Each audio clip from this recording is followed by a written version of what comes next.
സത്യധാരയില് മുജാഹിദ് പ്രസ്ഥാനം ഏറ്റവും വലിയ അപകടാവസ്ഥയിൽ ടിപിയുടെ അഭിമുഖ ഇതിൽ ഫസ്റ്റ് തന്നെ കേട്ടോളിട്ടു. നിങ്ങൾക്ക് വേദനിക്കും.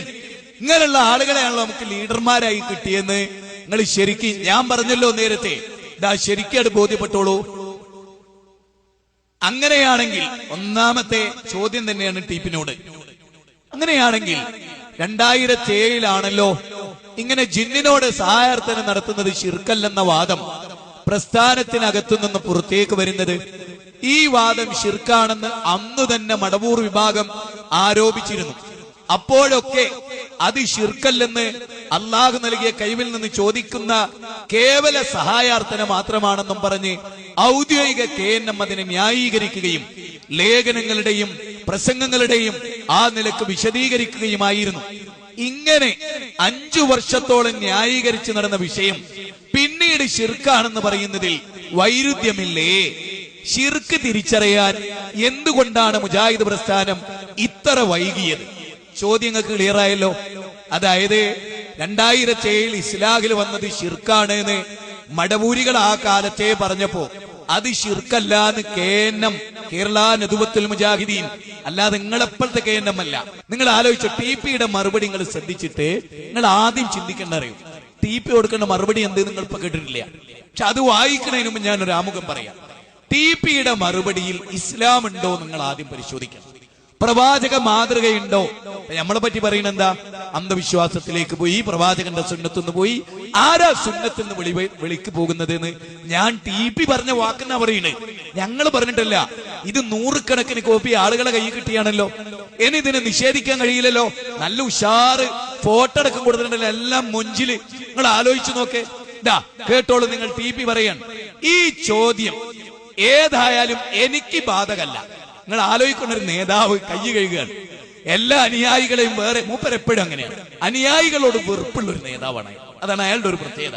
ലോകത്ത് വേറൊരു പ്രസ്ഥാനത്തിന് അത് ഉണ്ടാവില്ല, വേറെ തന്നെ. പക്ഷെ മൂപ്പര കഥ, മൂപ്പരെ കീഴിലുള്ളവരോടൊക്കെ മൂപ്പർക്ക് വെറുപ്പാണ്. മൂപ്പരെപ്പോഴും ഇതിന്റെ മേലെ. ഞാൻ വെറുതെ പറയാം, ഇത് അനുഭവം പറയാണ്. നിങ്ങൾ സ്വകാര്യ എഴുതാൻ ചോദിച്ചു ഒരുപാട് പറയാണ്ട് കേട്ടോളൂ. നിങ്ങള് ചോദ്യം ഏതായാലും എനിക്ക് ബാധകല്ല. കാരണം കേട്ടോളിട്ടോ, കാരണം പറയാ ഒരു മഹാനേതാവ്.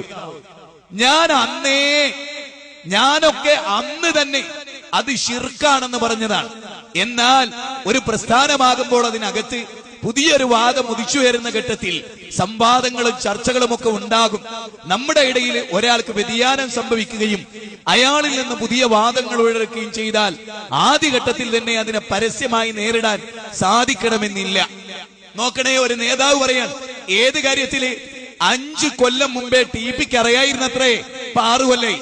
6 കൊല്ലം മുമ്പേ ടിപിക്ക് അറിയായിരുന്നത്രേ എന്ത്? അത് ശിർക്കാണ്. ഇനി ഞാൻ പറയുന്ന ചില പോയിന്റ് ശ്രദ്ധിക്കണ്ട്, അത് നിങ്ങൾ ശ്രദ്ധിക്കണം. ഈ ഒരു ഒറ്റ വാചകം ഈ ഇന്റർവ്യൂ ഉടനീളം ഇങ്ങനെ പറയേണ്ടതാണ്. ഞാനിത് ഒരൊറ്റ എണ്ണം മാത്രമാണ് പറയുന്നത്, നിങ്ങൾക്ക് ആർക്കും പരിശോധിക്കാം. മാത്രമല്ല KNM ആണ് സത്യത്തിലുള്ളത് ഇപ്പെന്ന് വിചാരിച്ച പരലോകത്തിൽ ഇതാണ് പരലോകത്തിലേക്കുള്ള വഴിയും തെറ്റിദ്ധരിച്ച നന്ദിയിലെ എന്റെ പ്രിയപ്പെട്ട ഒരുപാട് ആളുകളുണ്ട്. ഞാൻ അവരെ പേരൊന്നും പറയുന്നില്ല, എനിക്ക് അവരോട് ഭയങ്കര ഇഷ്ടമാണ്. അന്നും ഇന്നും അവർക്ക് എന്നോടും അതെ. ഒരിക്കലും അവർ എന്നോട് അപമര്യാദയായി പെരുമാറില്ല, ഞാൻ അവരോടും ചെയ്തിട്ടില്ല. പക്ഷെ ഞാൻ പറയുന്നത്, ടിപി പറഞ്ഞ ഈ മറുപടിയിൽ ഇസ്ലാം ഉണ്ടോ? ഒന്ന്, ടിപി ആരാ? APEK സുന്നികളുടെ പ്രസിഡന്റാ? അല്ല. തൗഹീദി പ്രസ്ഥാനത്തിന്റെ ഒരു നൂറ്റാണ്ട് മുഴുവനും തൗഹീദിന് വേണ്ടി വാദിച്ച ഒരു മഹാപ്രസ്ഥാനത്തിന്റെ മഹാന്മാരിരുന്ന KM മൗലവി ഇരുന്ന, അതുപോലെ ഡോക്ടർ ഉസ്മാൻ സാഹിബ് ഇരുന്ന, മഹാന്മാരായ പണ്ഡിതന്മാരിരുന്ന, അബ്ദുൽ ലത്തീഫ് മൗലവി ഇരുന്ന, പല പണ്ഡിതന്മാരും ഇരുന്ന ആ വേദിയിൽ നിന്നുകൊണ്ട് ടിപി പറയണത്, എന്റെ പ്രസ്ഥാനം 5 കൊല്ലം ശിർക്കിലായിരുന്നു എന്ന് എനിക്കറിയായിരുന്നു. ഞാൻ നിങ്ങളോട് ചോദിക്കണേ, എനിക്ക് അറിയാത്തോണ്ട് ചോദിക്കണേ. ഞാനൊരു ചെറുപ്പക്കാരനാണ് സഹോദരാ, ഞാൻ നിങ്ങളോട് ചോദിക്കണേ, ഇങ്ങനെയുള്ള ഒരു നേതാവ് തൗഹീദിനെ സ്നേഹിച്ച ആളാണോ? അതിന്റെ ഏറ്റവും രസകരമായ പോയിന്റ് കൂടെ നിങ്ങൾക്ക് പറഞ്ഞുതരാം. ആ ക്ലിപ്പിക്കൊക്കെ ഇൻഷാ അല്ലാഹ് നമ്മുടെ മഴക്കാലം തുടങ്ങി അതിന് ശേഷം വരുമ്പോ നമ്മളത് ടിപി, നിങ്ങൾക്കറിയൂ, ഈ 2007 ശേഷം ഒരുപാട് മടവൂരികൾക്കെതിരെ മറുപടി ഉണ്ടായി. പോയിന്റ് ബേസിൽ നിങ്ങൾ പഠിക്കണം. അന്നേ മടവൂരികൾ നമ്മൾക്ക് ശിർക്കാണ്, നമ്മൾ ജിന്നിനോട് പ്രാർത്ഥിക്കുന്നു എന്ന് പറഞ്ഞ പരിപാടി അല്ല എന്ന് തെളിയിക്കാനുള്ള പരിപാടി ഉദ്ഘാടനം ചെയ്തതാരാ? ടിപി. പോയിന്റ് 1 ശ്രദ്ധിക്കണേ. അതിൽ എന്റെ കയ്യിലുള്ള ക്ലിപ്പിംഗ് പറയുന്നത്, ബേജാറൊന്നും വേണ്ട, ഇൻഷാ അല്ലാഹ് നിങ്ങൾക്ക് അതൊക്കെ നമ്മൾ കേൾപ്പിച്ചു തരും. അതിൽ ടി പി പറയണെന്ത് ഉദ്ഘാടകനായിട്ട് മടവൂരികൾ ഇവിടെ ഒരുപാട് ഇല്ലാത്ത വാദങ്ങൾ നമ്മുടെ പേരിൽ പറയുന്നുണ്ട്. നമ്മുടെ ജിന്നിനോട് പ്രാർത്ഥിക്കുന്നവരാണ് എന്ന് ഇസ്ലാഹൊക്കെ നോക്കി നമ്മളെ പറ്റി പറയുന്നവരുണ്ട്. നമ്മൾക്ക് ആ വാദമല്ലാന്ന് തെളിയിച്ചുകൊണ്ട് എന്റെ ബഹുമാനനായ അനസ് ഇവിടെ പ്രസംഗിക്കും ഇൻഷാ അല്ലാഹ് എന്ന് പറയുന്ന ക്ലിപ്പിംഗ് വരെ നിങ്ങൾ ചിന്തിക്കണം, നിങ്ങൾ ആലോചിക്കണം. ടി പിയുടെ ഉദ്ഘാടനം ഏത് ഈ 5 കൊല്ലം ഇത് ശിർക്കാണെന്ന് അറിഞ്ഞിട്ട് അപ്പൊ ടി പി ചെയ്തത് എന്താ? അനസ് ശിർക്കിനെ ന്യായീകരിക്കാനാണ് പോകുന്നത്, ഞാനാണ് അതിന്റെ ഉദ്ഘാടകൻ എന്നറിഞ്ഞ് മനസാക്ഷി കുത്തില്ലാതെ അയാൾ 5 കൊല്ലം സ്റ്റേജിൽ കയറി എന്ന് പറഞ്ഞാൽ അയാൾ നയിക്കുന്ന KNMന്റെ കൂടെ നിൽക്കുന്നവരെ നിങ്ങൾ എന്തിനറിഞ്ഞുകൊണ്ട് പരലോകത്തെ നഷ്ടപ്പെടുത്തണം? ഒരു പ്രസ്ഥാനം അതിന്റെ ലീഡർ, ഇനി അതിനേക്കാൾ വലിയൊരു ലീഡർ ഇല്ല, അതിന്റെ ടോപ്പ് ലീഡർ പറയാണെന്ത്? അബ്ദുറഹ്മാൻ സലഫി 2009 ജിദ്ദയിൽ പ്രസംഗിക്കുമ്പോ അത് ശിർക്കാണ് ചങ്ങായി പ്രചരിപ്പിക്കുന്നത് എനിക്കറിയാം, പക്ഷെ എന്റെ ഒരു സ്വകാര്യം അറിയാവുന്നതുകൊണ്ട് ഞാൻ എതിർത്തില്ല. അത് വേറൊരു സംഭാഷണത്തിലുണ്ടാണ്, ഞാൻ പിന്നെ കേൾപ്പിക്കും. എന്റെ ഒരു വലിയ സ്വകാര്യം അബ്ദുറഹ്മാൻ എന്ന് പറയുന്ന ചങ്ങായിക്ക് അറിയാം, അതുകൊണ്ട് ഞാൻ ഓനെ എതിർത്തില്ല. നിങ്ങൾ ആലോചിക്കണേ, നിങ്ങൾ ആലോചിക്കണം, ഓരോരുത്തരും ആലോചിക്കണം. ഇത് വെറുതെ പറയല്ല. നിങ്ങൾ എന്നെ കൂട്ടിക്കൊണ്ടോയിക്കോളെ, ഞാൻ ടി പി മുമ്പിൽ ഇരുന്ന് പറയിപ്പിച്ചരാ. ആ പേടി എന്താ? നിങ്ങൾ നിഷേധിക്കട്ടെ, ഞാൻ വരും. ഇവിടെ ഒരുപാട് ആളുകൾ KNMന്റെ കൂടെയുള്ള വലിയ ആളുകൾ, KNMന്റെ ലീഡർമാരൊക്കെ റെസ്പെക്ട് ചെയ്യുന്നവർ ഇവിടെ ഉണ്ടല്ലോ. ഞാൻ നിങ്ങളെ കൂടെ വരാം, അല്ലെങ്കിൽ നിങ്ങൾ എന്റെ കൂടെ വരും, ടി പിന്റെ അടുത്ത് വരും, ഞാൻ തെളിയിച്ചിറങ്ങി. എന്തുകൊണ്ട് മിണ്ടിയില്ല? 5 കൊല്ലം ഒരു പ്രസ്ഥാനം ശിർക്കിലാണ്. ഇത് തന്നാൽ നയിക്കപ്പെടുന്ന ഒരു പ്രസ്ഥാനത്തിന്റെ പ്രബോധകർ ശിർക്ക പറയുന്ന മുമ്പർക്കറിയാം. സക്കരിയ സുലായി, ഹുസൈൻ സലഫി, അബ്ദുൽ ജബ്ബാർ മൗലവി, ഹനീഫ് കായക്കൊടി, അബ്ദുറഹ്മാൻ സലഫി, അഹമ്മദ് അനസ് മൗലവി ഒക്കെ ശിർക്കാണ് KNMന്റെ വേദിയിൽ പ്രവർത്തിക്കുന്ന എനിക്കറിയാം. ഇന്നലെ മൂപ്പര് പറയാണെന്ത്? അങ്ങനെ പെട്ടെന്ന് ഇതൊക്കെ എതിർക്കാൻ പറ്റുമോ? കാലാന്തരനല്ലേ? എന്റെ ചോദ്യം ഇനി എന്താണെന്നറിയങ്ങള്, ഒരു കാര്യവും കൂടി നിങ്ങൾ മനസ്സിലാക്ക്. ഇദ്ദേഹത്തിന് തൗഹീദിനുള്ള സ്നേഹോ ശിർക്കിനോടുള്ള വെറുപ്പോ ഇയാക്കില്ല എന്നുള്ളതിന് എനിക്ക് വേറെ അനുഭവങ്ങളുണ്ട്. ഞാൻ മറ്റു പ്രസംഗങ്ങൾ പറഞ്ഞിട്ടുണ്ട്. ആ കേസറ്റ് കേട്ടവർക്ക് ഞാൻ ആവർത്തിക്കണില്ല. അയാൾ എത്രത്തോളം തൗഹീദിനെ ഇഷ്ടപ്പെടുന്ന ആളാണെന്നുള്ളത് നമുക്ക് വേറെ പറയാം. പക്ഷെ ഒരു കാര്യങ്ങൾ അറിയണം, ഞാൻ വളരെ പ്രധാനമായ ഒരു ചോദ്യം ചോദിക്കുന്നത്, മനസ്സിൽ കുത്തിവെച്ചോളി. ഈ 5 കൊല്ലം 2007 മുതൽ 2012 വരെ മടവൂരികൾ ശിർക്കാണ് എന്ന് പറഞ്ഞ കാര്യം അന്ന് തന്നെ എനിക്കും ശിർക്കാണ് എന്നറിയാമായിരുന്നു.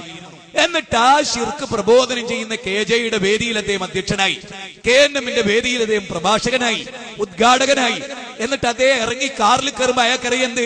ഇനി അനസ് പ്രസംഗിക്കാൻ പോകുന്നത് മടവൂരികൾ ശിർക്കാണെന്ന് പറഞ്ഞ ഞാനും ശിർക്കാണെന്ന് വിശ്വസിക്കുന്ന കാര്യം ശിർക്കല്ല, അതിലൊരു കുഴപ്പമില്ല എന്ന് സ്ഥാപിക്കാനാണ് അവർ പോകുന്നത്. എന്റെ ചോദ്യം എന്താണെന്നറിയോ? ഈ 5 കൊല്ലം മരിച്ചുപോയ KNMലെയും IMSMലെയും ISMലെയും MSMലെയും കുട്ടികൾ ഹനീഫയുടെയും മനസ്സിന്റെയും അബ്ദുറഹ്മാൻ സലഫിയുടെയും പ്രസംഗം കേട്ട് ശിർക്കായ ഒരു കാര്യം ശിർക്കല്ല എന്ന് വിശ്വസിച്ച് മരിച്ചവരെ കുറിച്ച് നിങ്ങൾക്ക് എന്താ പറയാൻ? നിങ്ങൾക്ക് എന്താ പറയാൻ? ഇതൊരു ചോദ്യമാണ്, ഇത് ഉറക്കം കെടുത്തുന്ന ചോദ്യമാണ്. ഒന്ന്. രണ്ടാമത്തേത്, 5 കൊല്ലക്കാലം ശിർക്കാന്നറിഞ്ഞിട്ട് മൗനം ദീക്ഷിച്ച പൂർവകാല സലഫി പണ്ഡിതനിൽ TP അല്ലാതെ ലോകത്ത് വേറെ ഒരാളെങ്ങൾ എണ്ണിയാൽ TP അബ്ദുള്ള കോയ മദനി എന്ന തൗഹീദി പ്രസ്ഥാനത്തിന്റെ ലീഡർ അല്ലാതെ ശിർക്കാണ് എന്നൊരു കാര്യം അറിഞ്ഞിട്ട് അതിനെക്കുറിച്ച് മിണ്ടാതിരുന്ന ഒരു സലഫി പണ്ഡിതന്റെ പേര് ലോകത്ത് നിങ്ങൾക്ക് പറയാമോ? ഒരു പ്രവാചകന്റെ പേര് പറയാമോ? ഒരു സഹാബിയുടെ പേര് പറയാമോ? ഒരു താബിയുടെ പേര് പറയാമോ? ഒരു തബഉൽ അത്ബാഇന്റെ പേര് പറയാമോ? ഒരു സലഫി ലോക പണ്ഡിതന്റെ പേര് പറയാമോ? കേരളത്തിൽ 1 നൂറ്റാണ്ടിന്റെ ചരിത്രത്തിൽ 5 കൊല്ലക്കാലം ശിർക്കാന്ന് അറിഞ്ഞിട്ട് മിണ്ടാതിരുന്ന ഒരു ലീഡർ നിങ്ങൾക്ക് തെളിയിക്കാമോ? അതുകൊണ്ട് ഞാൻ പറയുന്നു, ഏറ്റവും വൃത്തികെട്ട പ്രസിഡന്റ് ആരായിരുന്നു എന്ന് ചോദിച്ചാൽ അത് TP അബ്ദുള്ള കോയ മദനി എന്ന് പറയുന്ന മനുഷ്യൻ.